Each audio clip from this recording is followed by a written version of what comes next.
Hello दोस्तों, नमस्कार। आज हम बात करेंगे आर ओ का 2016 में जो पेपर हुआ था। ठीक है ना। एक्चुअली 2016 वाला पेपर जो 2020 में हुआ था, 20 सितंबर 2020 को हुआ था। ठीक है ना। और ये प्री का पेपर है। ठीक, इसी पेपर को हम डिस्कस करेंगे। देखो, आर ओ का 11 फरवरी को पेपर है। ठीक, तो 11 फरवरी को पेपर जाने से पहले, ठीक है ना, इस वीडियो को ज़रूर देख लेना, because of previous year most important होता है।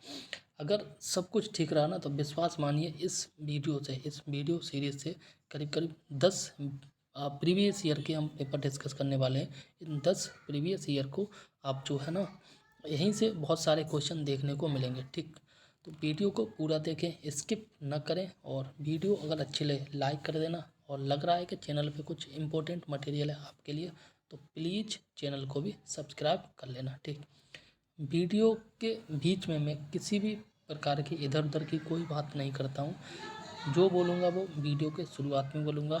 ठीक, और वीडियो के बीच में कुछ भी नहीं बोलने वाला। तो आइए डिस्कस करते हैं बिना किसी देरी के, और कोशिश करेंगे वीडियो को जो है विद एक्सप्लेनेशन डिस्कस करें। रीज़न ये है, देखो अभी टाइम तो नहीं है कि हम एक्सप्लेनेशन करें। ठीक है ना, अभी जस्ट 8वें दिन 9वें दिन पेपर है। ठीक है ना, तो अभी जो है ना इम्पोर्टेंट इसलिए है क्योंकि ज़रूरी नहीं है कि क्वेश्चन बने तो सीधा क्वेश्चन से ही बन जाए। ठीक है ना, तो कई बार क्वेश्चन जो है एक्सप्लेनेशन भी से भी बनता है, तो इसलिए इम्पोर्टेंट है क्वेश्चन देखना, उसका आंसर देखना, और इसके साथ जो है क्वेश्चन के नीचे दिया हुआ जो है एक्सप्लेनेशन देखें। देखो आयोग भी जो है ना, कई बार ऐसा देखा गया है कि आयोग जो है ना किसी बुक को उठा लेता है, किसी एक प्रकाशन की बुक उठा लेगा, और उसी प्रकाशन की बुक से जो है ना मैक्सिमम पेपर डाल देता है, मैक्सिमम क्वेश्चन बना के डाल देता है। ठीक है ना, तो आइए डिस्कस करते हैं। पहला क्वेश्चन कह रहा है भौतिक का विलोम होगा। ठीक, यहाँ पर भौतिक का विलोम की बात करें तो इसका जो है आध्यात्मिक शब्द होगा। क्या? आध्यात्मिक। एक्सप्लेनेशन देखते हैं। भौतिक का विलोम शब्द आध्यात्मिक होता है। ठीक, एवं भौतिक एवं आध्यात्मिक शब्द जो दोनों विशेषण शब्द हैं। ठीक, विशेषण का जो विलोम शब्द, विशेषण का विलोम सदैव विशेषण होता है, याद कर लेना। विशेषण का विलोम सदैव विशेषण होता है, और विलोम शब्द का अर्थ होता है उल्टा या फिर विपरीत होता है। ठीक, आगे बात की जा रही है क्वेश्चन नंबर 2। तो यहाँ पर क्वेश्चन नंबर 2 कह रहा है कि प्राची शब्द का जो है विपरीतार्थक होगा। तो ऑप्शन बी इसका जो है प्रतीची, इसका सही आंसर होगा। ठीक, आगे कह रहा है दिए गए शब्दों के विपरीतार्थक शब्द इस प्रकार है। ठीक, विपरीतार्थक बोले तो विलोम, जैसे प्राची, प्राची जो है ये पूरब को भी बोलते हैं, और इसका जो विलोम होगा ये प्रतीची या फिर पश्चिमी होगा। या कह सकते हैं प्राची का विलोम प्रतीची होता है, और पूरब का विलोम जो है ये पश्चिम होता है। ठीक, उदीची, उदीची का विलोम अभी अवाची होगा, और उत्तर का विलोम जो है ये दक्षिण होगा। वही नवीन का विलोम प्राचीन होगा। ठीक, आगे देखते हैं समष्टि का विलोम। समष्टि के विलोम की बात करें तो ये व्यष्टि होगा। ठीक, आगे कह रहा है समष्टि का विलोम व्यष्टि होता है, और समष्टि का जो सामान्य अशिष्ट का विशिष्ट का विलोम सामान्य होगा, और अशिष्ट का विलोम जो है शिष्ट होगा, और अपुष्ट का विलोम जो है ये पुष्ट होगा। एक बार दोबारा देखते हैं। देखो, समष्टि का विलोम व्यष्टि होगा, विशिष्ट का विलोम अष्टि होगा, विशिष्ट का विलोम सामान्य होगा, अशिष्ट का विलोम शिष्ट होगा, और अपुष्ट का विलोम जो है ये पुष्ट होगा। ठीक, आगे देखते हैं। नेक्स्ट क्वेश्चन कह रहा है, और ये कह रहा है निम्नलिखित में से विलोम शब्दों की दृष्टि से जो है एक युग्म गलत है। कौन सा युग्म गलत है उसे देखना है। ऑप्शन सी गलत है। आग्रह का जो है ये विग्रह नहीं होगा। ठीक, आग्रह का दुराग्रह होता है। ठीक, आगे देखते हैं, और यहाँ पे बात की जा रही है विधि का निषेध होगा, आहान का विसर्जन होगा, और अमीय का जो है हलाहल होता है। ठीक, तो गलत युग्म ऑप्शन सी सही है। ठीक, यही बात करते हैं कि यहाँ पे कह रहा है विलोम की दृष्टि से गलत युग्म आग्रह विग्रह ये है। ठीक है ना, बाकी देखते हैं। विधि का निषेध होता, आहान का आह्वान का जो है ये विसर्जन होता, आग्रह का दुराग्रह होता, मैंने पहले बताया था, अमीय का हलाल होता, और संधि का विग्रह होता। ठीक, आगे बात की जा रही है विलोम शब्द की दृष्टि से इनमें से कौन सा शब्द सही है। ठीक, तो यहाँ जो है ऑप्शन सी इसका सही होगा। ठीक, यहाँ कह रहा है आदृत का जो विलोम निरादृत होगा। ठीक, बाकी के ये गलत है। आगे अगर एक्सप्लेनेशन देखें तो यहाँ कह रहा है कि विलोम की दृष्टि से सही युग्म आदृत का जो है निरादृत होगा, वहीं अन्य शब्दों का सही विलोम होगा। संकीर्ण का विकीर्ण होगा। ठीक, इप्सित का अनिप्सित होगा, अदोष का सदोष होगा, दोष का गुण होगा। संकीर्ण का विकीर्ण होगा और ईप्सित का अनिप्सित होगा, अदोष का सदोष होगा, दोष का और गुण होगा। ठीक, आगे बात करें तो यहाँ देख सकते हैं कि शुद्ध वर्तनी वाले शब्द का चयन कीजिए। ठीक, यहाँ बात की जा रही है शुद्ध वर्तनी वाले शब्द का चयन करना है। ठीक है, ये ऑप्शन डी इसका सही होगा। दे दीप्यमान इसका सही आंसर होगा। दैदीप्यमान गलत, दैदीप्यमान ये गलत और दैदीप्यमान ये सारे गलत है। ऑप्शन डी इसका सही होगा, दे दीप्यमान। ठीक, आगे देख लो शुद्ध वर्तनी वाला शब्द जो है ये देदीप्यमान होगा। यह विशेषण के रूप में प्रयुक्त होता है जिसका अर्थ है चमकता हुआ, दमकता हुआ। यह शब्द दीप धन अंग, ठीक है ना, धन सानच प्रत्यय लगा कर बना है। ठीक, यहाँ पे कह रहा है निम्नलिखित में से अशुद्ध वर्तनी वाला शुद्ध है। अशुद्ध वर्तनी वाला जो शब्द है वो यहाँ पे देखना है। ये पौराणिक, पौराणिक ये अशुद्ध है। बाकी कौतूहल शुद्ध है, अनधिकार शुद्ध है और निरपेक्ष शुद्ध है। ठीक, और पौराणिक का जो शुद्ध होगा वो देखते हैं। पौराणिक शब्द वर्तनी की दृष्टि से अशुद्ध है, इसका जो शुद्ध रूप होगा ये पौराणिक होगा। ठीक,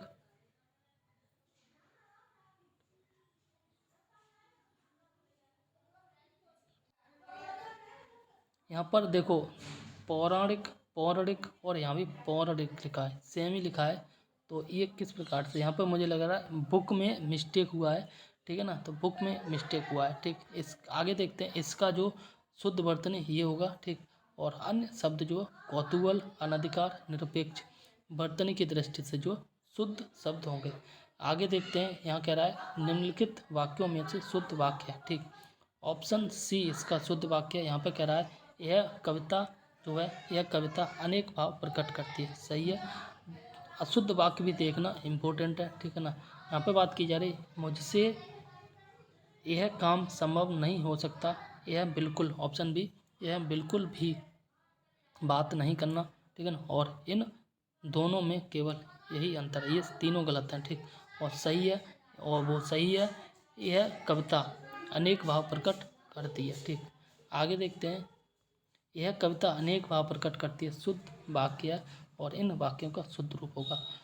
जो ऊपर के तीन गलत वाक्य थे उनका जो शुद्ध रूप होगा यह मुझ में यह काम संभव नहीं है। ठीक, मुझ में नहीं मुझसे होगा, मुझसे यह काम संभव नहीं है, वह बिल्कुल बात नहीं करना चाहता। और नेक्स्ट है इन दोनों में यही अंतर है। ठीक, आगे बात करें, आगे कह रहा है निम्नलिखित में से एक वाक्य शुद्ध है। तो शुद्ध वाक्य की बात करें और जो शुद्ध वाक्य वह है। ठीक, तो पहले ये चारों ऑप्शन देखें उसके बाद शुद्ध वाक्य देखें। ठीक, इसके बावजूद भी हमसे हिंदी लिखने में बहुत भूल हो जाती है। ऑप्शन बी कह रहा है इसके बावजूद भी हमसे हिंदी लिखने में बहुत भूलें हो जाती हैं, गलत है। ठीक, यहाँ पे कह रहा है इसके बावजूद भी हम लोगों से हिंदी लिखने में बहुत भूल हो जाती है, ये भी गलत है। और आगे बात की जा रही है इसके बावजूद हम लोगों से, ठीक है ना, हम लोगों से हिंदी लिखने में बहुत भूलें हो जाती हैं। ठीक, ये शुद्ध वाक्य है। ठीक, ऊपर के तीनों जो है अशुद्ध वाक्य होंगे। आगे बात की जा रही है शुद्ध वाक्य के बारे में। इसके बावजूद हम लोगों से हिंदी लिखने में भूलें हो जाती हैं, ये शुद्ध वाक्य। ठीक, और अन्य वाक्यों में बावजूद के बाद भी लगाया गया था इसलिए अशुद्ध था। ठीक, बावजूद का मतलब ही होता है बाद, तो इसलिए दो बार जो बावजूद नहीं लगाया जाएगा, एक ही बार से काम चल जाएगा। आगे बात करते हैं अशुद्ध वाक्य का चयन कीजिए। ठीक, अशुद्ध वाक्य का चयन कीजिए कह रहा है। तो यहाँ पे देखते हैं ऑप्शन बी इसका जो है अशुद्ध वाक्य है। ठीक है ना, तो ऑप्शन ए शुद्ध है। देखते हैं पुलिस द्वारा डाकुओं का पीछा किया गया, शुद्ध वाक्य है। और नेक्स्ट कह रहा है मैं पुस्तकालय में निम्न समय पर पहुंचता हूँ। शुद्ध वाक्य है तुम चिंता न करो मैं कोई रास्ता निकालूंगा, ये भी शुद्ध है। ठीक। अशुद्ध वाक्य ऑप्शन बी है। ऑप्शन बी दोबारा देखते हैं कहाँ पर शुद्ध गलती है वो देखेंगे। ठीक। देश की वर्तमान मौजूदा हालत ठीक नहीं है, वर्तमान भी लिखा है मौजूदा भी, इसलिए ये गलत है। ठीक। आगे देखते हैं। आगे कह रहा है दिए गए वाक्यों में जो है अशुद्ध वाक्य है तो वर्तनी की देश की वर्तमान मौजूदा हालत ठीक नहीं है। इसका जो शुद्ध वाक्य होगा ये होगा देश की वर्तमान मौजूदा हालत ठीक नहीं है। ठीक। वर्तमान और मौजूदा ठीक है ना, शब्द एक साथ प्रयुक्त नहीं होगा। ठीक। आगे बात की जा रही है परंपरा से चली आ रही बात ठीक है ना के लिए प्रयुक्त शब्द होगा। तो इसका जो होगा ये होगा अनुश्रुति। क्या होगा? अनुश्रुति। ठीक। Option D. देखते हैं इसका सही आंसर। तो इसका सही आंसर ऑप्शन डी ही होगा। ठीक। परंपरा से चली आ रही वाक्य के लिए प्रयुक्त होने वाला शब्द अनुश्रुति होता है और प्रतिश्रुति जो किसी बात के लिए दिया जाने वाला वचन को कहते हैं और व्याज स्तुति निंदा के बहाने स्तुति को कहते हैं और अनुलोम यथाक्रम या ऊपर से नीचे की आने वाले के लिए प्रयुक्त होता है। ठीक। आगे देखते हैं जिसके पास कुछ ना हो। ठीक। वाक्यांश के लिए एक शब्द है तो इसके लिए एक शब्द होगा अकिंचन। ठीक। क्या? जिसके पास कुछ भी नहीं है अकिंचन होता है। आगे देखते हैं अकिंचन जिसके पास कुछ भी ना हो। अक्षम जो कुछ करने में सक्षम न हो, क्षमता रहित हो। ठीक। और अज्ञ या अज्ञानी की बात करें तो ये होता है जो कुछ न जानता हो। ठीक। और असमर्थ की बात करें तो ये होता है जिसमें सामर्थ्य न हो। ठीक। इसी प्रकार से आगे बात की जा रही है स्वेद से उत्पन्न होने वाला। ये स्वेदज जो होता है ऑप्शन ए सही होगा। ठीक है ना। और स्वेद तज का मतलब होता है स्वेद या पसीना से उत्पन्न होने वाला। अंडज का मतलब होता है अंडे से उत्पन्न होने वाला। और पिंडज का मतलब होता है जिसका जन्म शरीर से हुआ हो। ठीक। आगे बात करते हैं अपरिणित। अपरिणित ठीक है ना शब्द निम्नलिखित में से किस वाक्यांश के लिए जो प्रयुक्त हुआ है। ठीक। अपरिणित का मतलब होता है जिसकी अभी शादी न हुई हो। ठीक। तो इसका जो ऑप्शन बी इसका सही होगा जिसका विवाह न हुआ हो। और परिणित का मतलब होता है जिसका विवाह हुआ हो। ठीक। तो यहाँ देख सकते हो जिसका विवाह न हुआ हो के लिए एक शब्द अपरिणित होगा, जिसका विवाह हो चुका हो इसके लिए परिणीत होगा। शादी के कार्ड पे लिखा होता है ना परिणीत दिस, परिणीत दिस, ये इसका विवाह इसके साथ होगा इसलिए। ठीक है ना। आगे बात करते हैं निम्नलिखित में से किस वाक्यांश के लिए एक शब्द दुर्निवार प्रयुक्त होता है। ठीक। तो दुर्निवार का एक शब्द जो होगा ये होगा ऐसी समस्या जिसे दूर करना कठिन हो। ठीक। दुर्निवार एक तरह से समस्या होती है। यहाँ पर एक्सप्लेनेशन कह रहा है कि जिसे दूर करना कठिन हो के लिए एक शब्द दुर्निवार होगा। ठीक। और जिससे जीत पाना कठिन हो के लिए एक शब्द दुर्जय होगा। ठीक।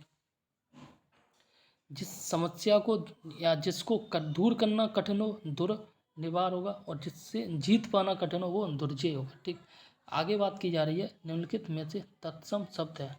तो तत्सम शब्द जो है ये जीर्ण होगा। ठीक। और आगे देखते हैं यहाँ कह रहा है निम्नलिखित शब्दों में जीर्ण जो है तत्सम शब्द है और जीर्ण का तद्भव जो ये झीना, झीना बोले तो पुराना होता है। और गयंध का अर्थ जो है ये हाथी होता है। गयंध का अर्थ हाथी होता है। हाथी जो है ये हस्ती ही होता है। ठीक। यानी कि हस्ती का जो तत्सम रूप या पर्यायवाची हाथी होता है। ठीक। दही और गाहक शब्द तद्भव शब्द है और इनका तत्सम दधे, दही का दधे होगा और गाहक का तत्सम ये ग्राहक होगा। ठीक। आगे बात करते हैं नेक्स्ट क्वेश्चन के बारे में। नेक्स्ट क्वेश्चन कह रहा है अगहन। क्या? अगहन। अगहन का तत्सम रूप होगा।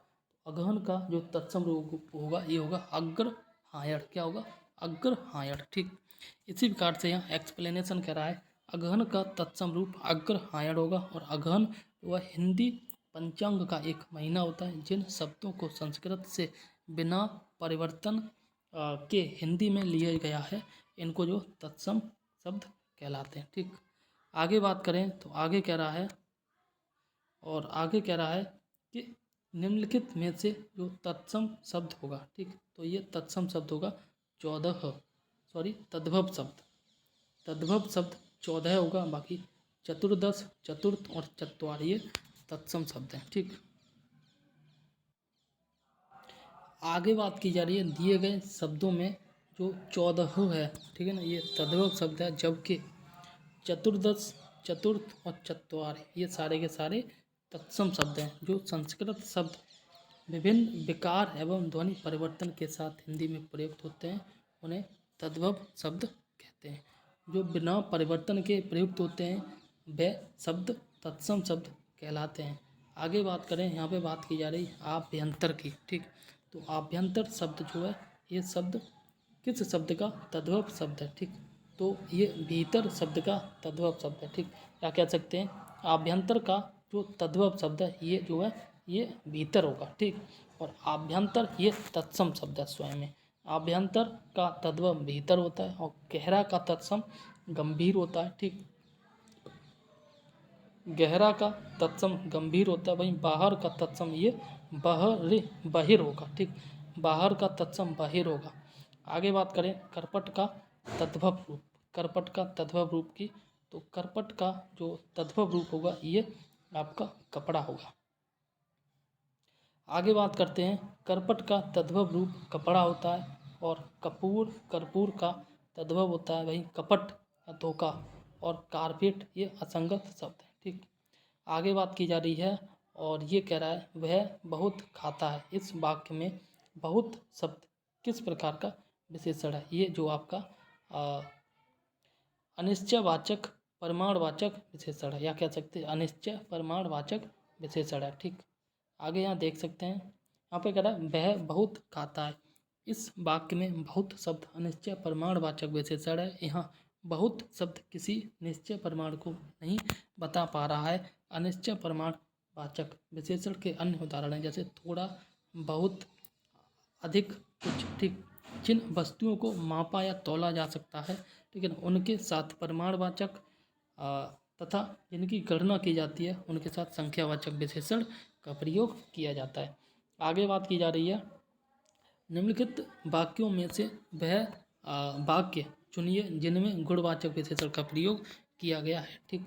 तो इसके 4 ऑप्शन देखते हैं और फिर देखेंगे किस वाक्य में जो गुणवाचक विशेषण का प्रयोग किया गया है। वह नटखट बालक संगीत नहीं सुन रहा है, और नेक्स्ट कह रहा है वहाँ बहुत से पक्षी उड़ रहे हैं, ठीक है ना। यहाँ पर कह रहा है इनमें 10 मन गेहूँ खरीदा, मैंने 10 मन गेहूँ खरीदा, और नेक्स्ट कह रहा है ऐसे आदमी लाखों में एक होते हैं, ठीक। ऑप्शन ए इसका सही होगा। वह नटखट बालक जो है संगीत नहीं सुन रहा है, ठीक। ये गुणवाचक विशेषण होगा। बालक कैसा, नटखट। नटखट में कोई प्रमाणवाचक या संख्यावाचक तो नहीं आएगा। यहाँ पर बहुत से बालक ये अनिश्चय प्रमाणवाचक हो गया, 10 मन यह निश्चय संख्यावाचक होगा, या ऐसे आदमी यहाँ पर जो है ना ये अलग हो जाएगा, ठीक। आगे यहाँ पे देखते हैं, यहाँ पे कह रहा है वह नटखट बालक संगीत नहीं सुन रहा। इस वाक्य में गुणवाचक विशेषण नटखट शब्द का प्रयोग किया गया है। जिन विशेषण शब्दों से पदार्थ के गुण, ठीक, अंग, आकार, गुण, अंग, आकार, दशा, अवस्था, रूप आदि का बोध होता है उन्हें गुणवाचक विशेषण कहते हैं। जैसे भला, बुरा, पापी, लाल। भला, बुरा, पापी, लाल, पीला, बाहरी, सुंदर, लंबा, कुरूप आदि, ठीक है ना। ये सारे जो है ये गुणवाचक विशेषण के उदाहरण हैं। आगे बात करते हैं नेक्स्ट क्वेश्चन। यहाँ पे कह रहा है सतीश चंचल बालक है, तो इस शब्द में जो है चंचल शब्द होगा, ये गुणवाचक विशेषण होगा, ऑप्शन बी।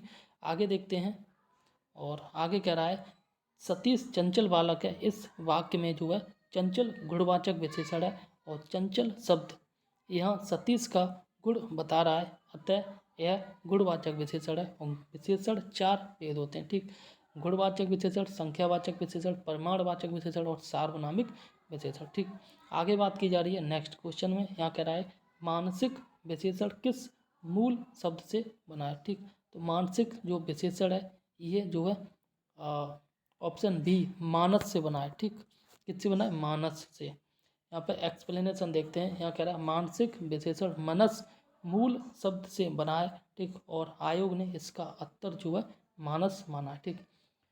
तो इसके दो आंसर मान सकते हैं, मनस या मानस, लेकिन आयोग के अकॉर्डिंग बात चले तो ये मानस इसका शुद्ध रूप होगा। मानसिक में इक प्रत्यय एवं मनस मूल शब्द है, ठीक। तो इस प्रत्यय इक प्रत्यय जिस शब्द में लगता है, और प्रत्यय हमेशा पीछे लगता है शब्द के, उसके पहले अक्षर को या तो दीर्घ कर दिया देता या अथवा वृद्धि कर देता, ठीक। यहाँ पे बात की जा रही है शब्द धन एक, ये प्रत्यय एक हो गया, ये हो गया शाब्दिक। दिन धन एक, ये दैनिक हो गया। और धर्म धन एक, ये आपका धार्मिक हो गया, ठीक।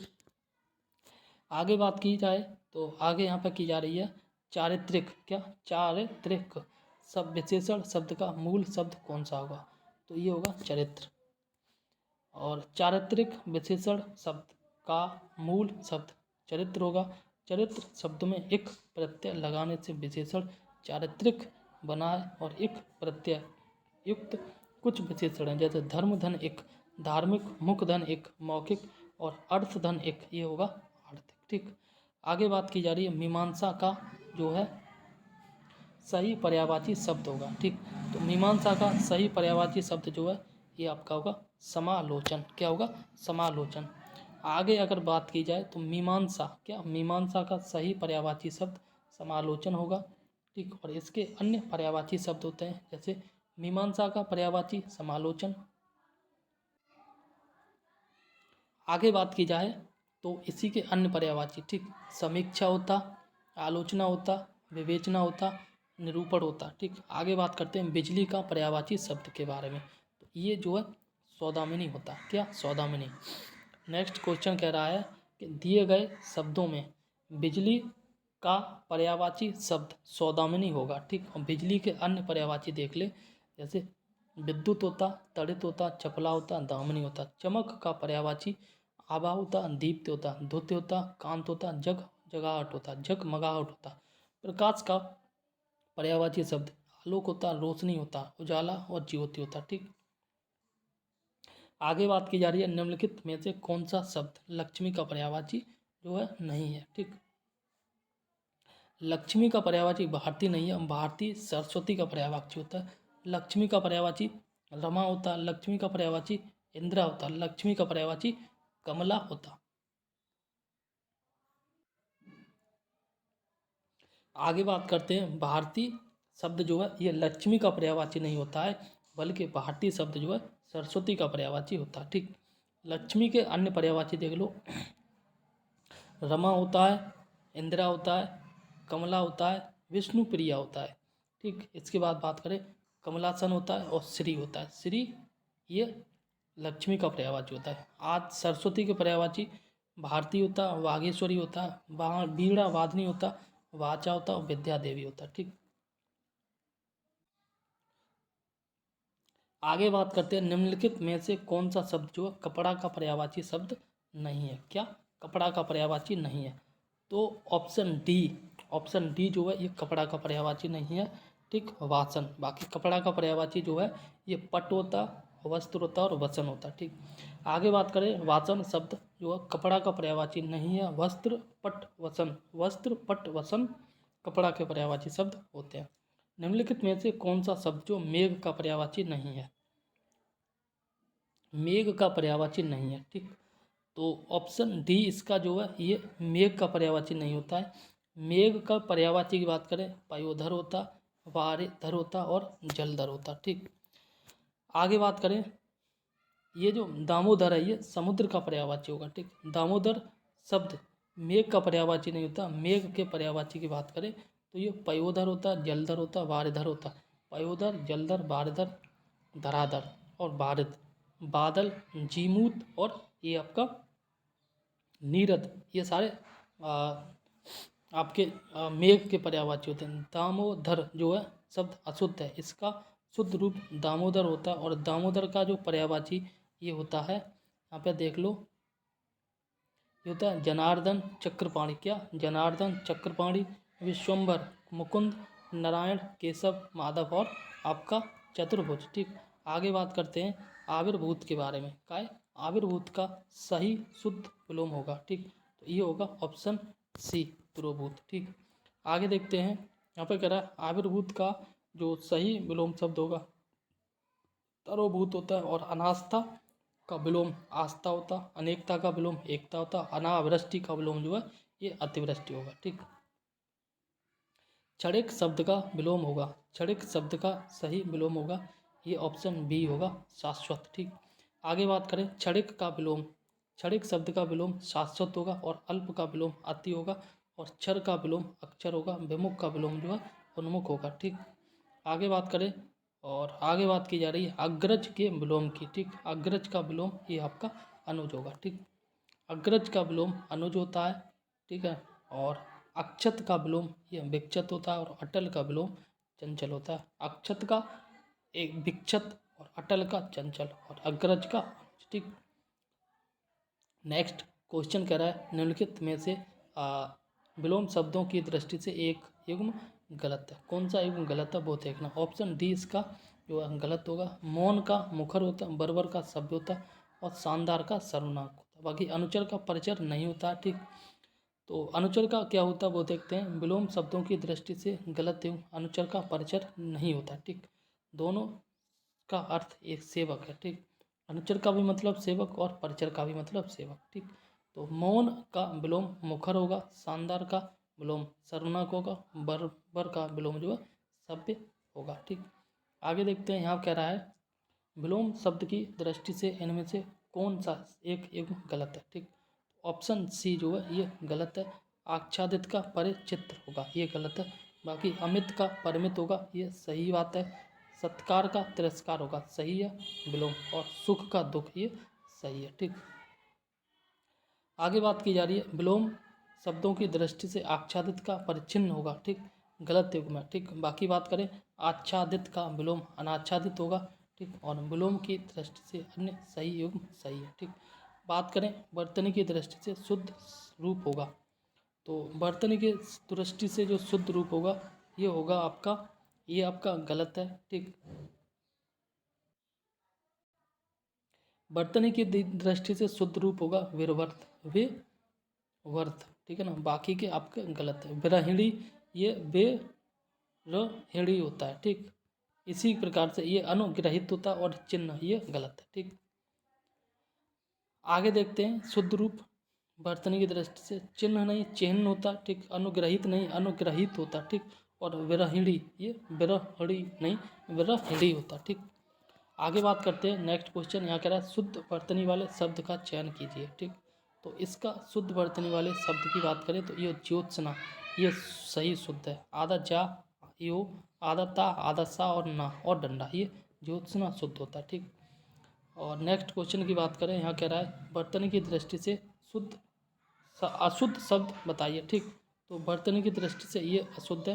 बाकी कोमलांगी सही है, सम्मिलित और अनुग्रहित ये सही है, और उत्कर्षता शब्द वर्तनी की दृष्टि से अशुद्ध है, पर शुद्ध वर्तनी शब्द जो उत्कर्ष होगा। ठीक, कोमलांगी सम्मिलित और अनुग्रहित शब्द जो है वर्तनी की दृष्टि से शुद्ध है। ठीक, आगे देखते हैं निम्नलिखित में से एक वाक्य शुद्ध है और वह वाक्य पहचानिए। ठीक, तो इसका जो सही आंसर होगा यहाँ पर कह रहा है ऑप्शन ए, प्रत्येक विद्यार्थी को चाहिए कि वह हिंदी की अनेक पुस्तकें पढ़े। ठीक, ऑप्शन बी कह रहा है हर एक विद्यार्थी, हर एक शब्द उचित नहीं है, या कह सकते हैं वर्तनी की दृष्टि से शुद्ध नहीं है। विद्यार्थी को चाहिए वह हिंदी की अनेक पुस्तकें पढ़े। ठीक है, हर एक यहाँ भी, हर एक यहाँ पे, इसलिए तीनों ऑप्शन गलत है। ऑप्शन ए इसका सही होगा। ठीक, उपयुक्त वाक्यों में शुद्ध शब्द है प्रत्येक विद्यार्थी को चाहिए कि वह हिंदी की अनेक पुस्तकें पढ़े। ठीक, और नेक्स्ट क्वेश्चन कह रहा है, यहाँ पर कह रहा है निम्नलिखित में एक वाक्य अशुद्ध है। ठीक, जो अशुद्ध वाक्य वह है ऑप्शन सी, उसके घर के पास एक मिठाई की दुकान है। ठीक, यहाँ पर जो है ऑप्शन ए कह रहा है मोहन गेहूँ पिसवाने चक्की पर गया। ठीक है ना, ये अशुद्ध है। ठीक, बात की जा रही है नेक्स्ट, निर्दय व्यक्ति से मित्रता नहीं करनी चाहिए, और उपयुक्त कथन असत्य। ठीक, तो नेक्स्ट इसका एक्सप्लेनेशन देखते हैं। यहाँ पे बात की जा रही है कि दिए गए वाक्यों में अशुद्ध वाक्य है उसके घर के पास एक मिठाई की दुकान है, ये आपका अशुद्ध वाक्य है।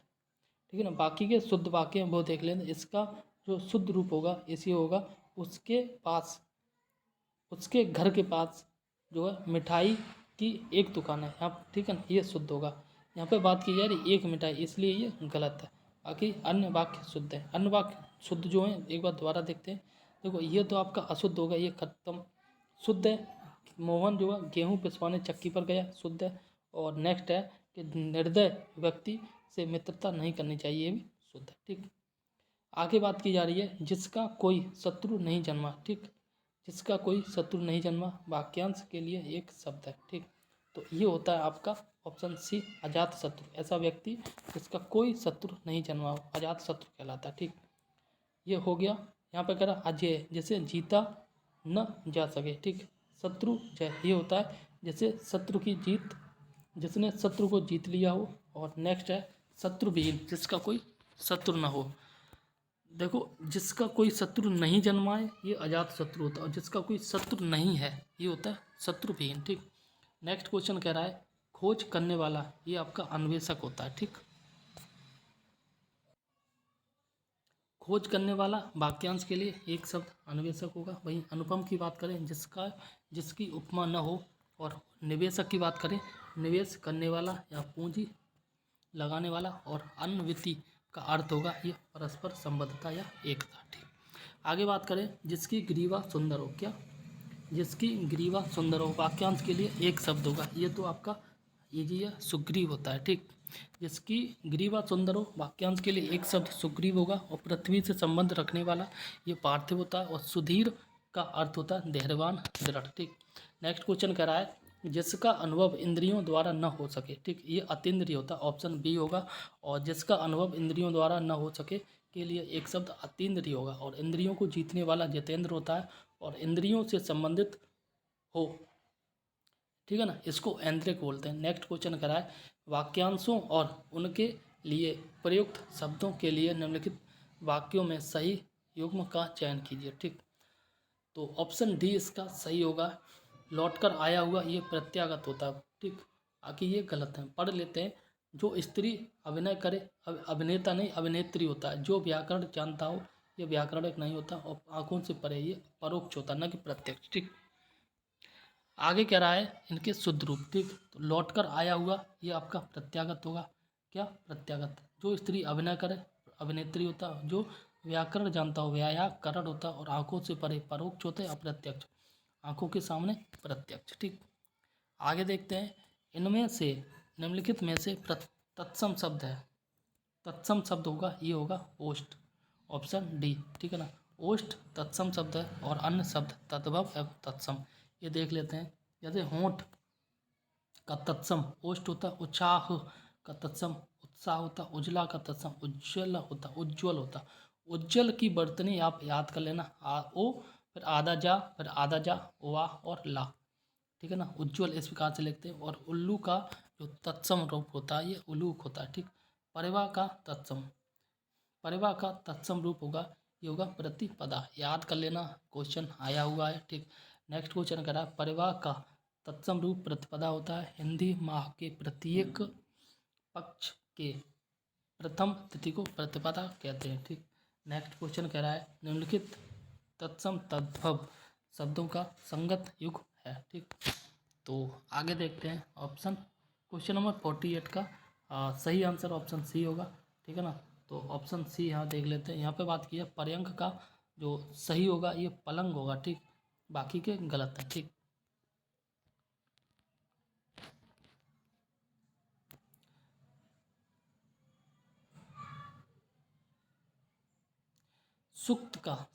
सत्तु का जो ये तद्भव होगा सत्तु होगा। और सत्य का तद्भव सच होगा। घोटक का तद्भव घोड़ा होगा। घट का तद्भव ये घड़ा होता है। ठीक, घट का घड़ा होता है, घोटक का घोड़ा होता है। निम्नलिखित में से तद्भव शब्द है।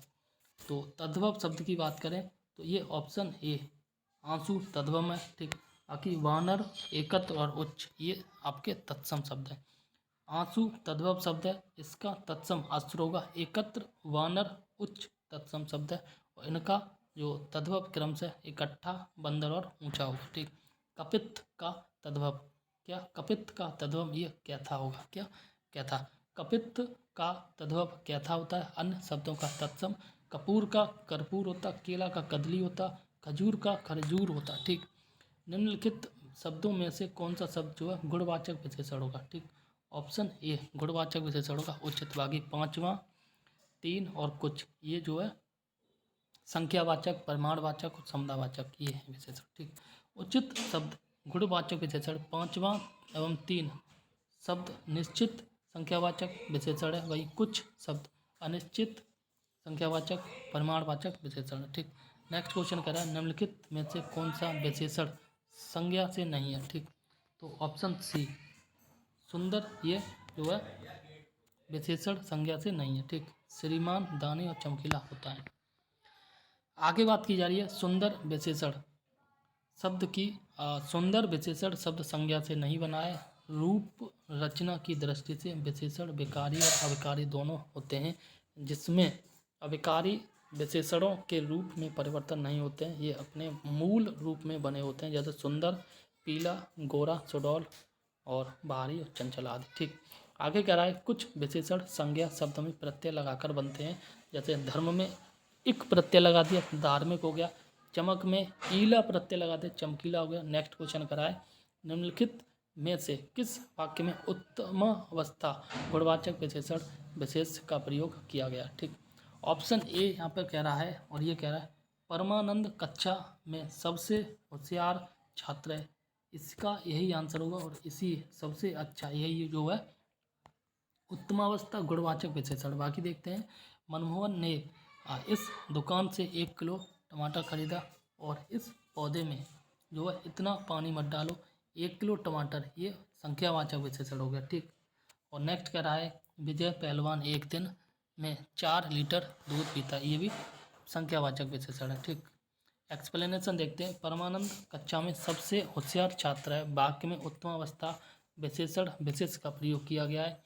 विशेषण की दृष्टि विशेषण की 3 अवस्था होती है, मूल अवस्था, उत्तमावस्था और उत्तमावस्था। ठीक, एक बार दोबारा, मूल अवस्था, उत्तरावस्था और उत्तमावस्था। मूल अवस्था के बारे में बात करें तो जिसमें किसी संज्ञा या सर्वनाम की सामान्य स्थिति का बोध हो, ठीक है, जैसे मोहन अच्छा लड़का है। ठीक, उत्तरावस्था की बात करी जाए तो जिसमें 2 संज्ञा या सर्वनाम की तुलना की जाए, ठीक है, जैसे महेश जो है राहुल से अच्छा है। ठीक, नेक्स्ट उत्तमावस्था जिसमें 2 से संज्ञा 2 से अधिक संज्ञा या सर्वनामों की तुलना करके एक को सबसे अच्छा या बुरा बताया जाए, अकबर सबसे अच्छा है, तो ये उत्तमावस्था हो गया। ठीक, आगे बात की जा रही है सौर किस मूल शब्द से बना है? सौर जो है ये सूर्य से बना है। किससे बना है? सूर्य से, सूर्य से। सौर शब्द सूर्य मूल शब्द से बना है, अन्य विशेषण जो अन्य शब्द असंगत है। ठीक, नेक्स्ट कह रहा है निम्नलिखित में से कौन सा शब्द विशेषण है? ठीक, विशेषण की बात की जाए आग्नेय, ये अग्नि से बना हुआ आग्नेय विशेषण है, बाकी के ये जो नहीं है। ठीक, दिए गए शब्दों में आग्नेय शब्द विशेषण है, आग संज्ञा शब्द है। ठीक, और कह रहा है इसका तत्सम अग्नि होता है और आग तद्भव है। ठीक, और आग्नेय जो अग्नि से बना है। ठीक, नेक्स्ट क्वेश्चन कह रहा है आकाश का पर्यायवाची होगा, तो आकाश का पर्यायवाची ये होगा शून्य। ठीक, आकाश के अन्य पर्यायवाची देख लेते हैं। यहाँ पे अन्य पर्यायवाची की बात की जा रही है। आकाश का शून्य होता, गगन होता, नभ होता, अंबर होता, व्योम होता। ठीक, प्रभा के पर्यायवाची शब्द जो है ये चमक होता, ज्योति होता, दीप्ति होता, कांति, छवि, आभा होता। ठीक, आगे बात करें सोना का पर्यायवाची की, तो सोना के पर्यायवाची की बात करें तो ये ऑप्शन डी कनक सोना का पर्यायवाची होता है। सोना जो है सोना का पर्यायवाची कनक होता है। इसके अन्य पर्याय हैं जैसे स्वर्ण, सुवर्ण, पुष्कल, हेम, हाटक, कंचन आदि। और आगे बात की जाए अर्क का पर्यायवाची की, तो ये जो है रवि सूर्य, रवि, भानु, ठीक है ना, और दिनकर, दिवाकर, भास्कर, अर्क आदि, ये असंगत है। ठीक, आगे बात की जा रही है क्वेश्चन नंबर 58। यहाँ पे कह रहा है उसके प्राणु पखेरु उड़ गए। इस वाक्य में पखेरु शब्द किसका पर्यायवाची है? ये पखेरु जो पक्षी का पर्यायवाची है। ठीक, उसके प्राण पखेरु उड़ गए, इस वाक्य में पखेरु शब्द पक्षी का पर्यायवाची है। इसके अन्य पर्याय हैं जैसे अंडज है, विहग है, खग है, विहंग है, शकुन है, पतंग है, परिंदा है। और आगे बात की जा रही है तो चिड़िया है। ठीक, जल्दी का जो पर्याय ये तीव्र द्रुत होगा। ठीक, निम्नलिखित में से कौन सा शब्द चंद्रमा का पर्यायवाची नहीं है? चंद्रमा का पर्यायवाची सलिल नहीं है, ठीक। बाकी चंद्रमा के पर्यायवाची की बात करें, सुधांशु होता, सुधाकर होता, और ये आपका सुधाधर भी होता, ठीक। 1 मिनट। चंद्रमा का पर्यायवाची सुधांशु होता, सुधाधर होता और सुधाकर होता, ठीक। सलिल ये चंद्रमा का पर्यायवाची नहीं होता। सलिल शब्द चंद्रमा का पर्यायवाची नहीं है, अपितु यह पानी का पर्यायवाची होता है। पानी के अन्य पर्यायवाची देखें तो नीर होता, तोय होता, अम्बु होता। नीर, तोय, अम्बु, वार आदि जो पानी के पर्यायवाची होते हैं। और सुधांशु, सुधाकर, सुधाधर, ठीक है ना, ये दोनों एक ही शब्द लिख गए, सुधांशु, सुधाकर और सुधाधर। इसे सुधाकर लिखा है, बस इसे सुधाधर पढ़ लो। मयंक, शशि, चंद, राकेश आदि चंद्रमा के पर्यायवाची हैं। अंतिम प्रश्न कह रहा है, निम्नलिखित शब्दों में से कौन सा एक शब्द माता का पर्यायवाची जो है नहीं है, ठीक। तो माता का पर्यायवाची नहीं है, तो ये जो है ऑप्शन बी अम्ब जो है माता का पर्यायवाची नहीं होगा, ठीक। अम्ब माता का पर्यायवाची होता है, अम्बा माता के होता है, और जननी भी जो है माता का पर्यायवाची होता है। आगे देख लो, अम्बु जो है माता का पर्यायवाची नहीं होता, अपितु पानी का पर्यायवाची होता है। अम्ब अगर आए, याद कर लेना, अम्ब आए तो माता का पर्यायवाची होता है, अगर अम्बु आए, ठीक, पानी का पर्यायवाची होगा। बाकी अम्ब, अम्बा, जननी, मात्र और धात्री ये सारे के सारे जो है माता के पर्यायवाची होंगे।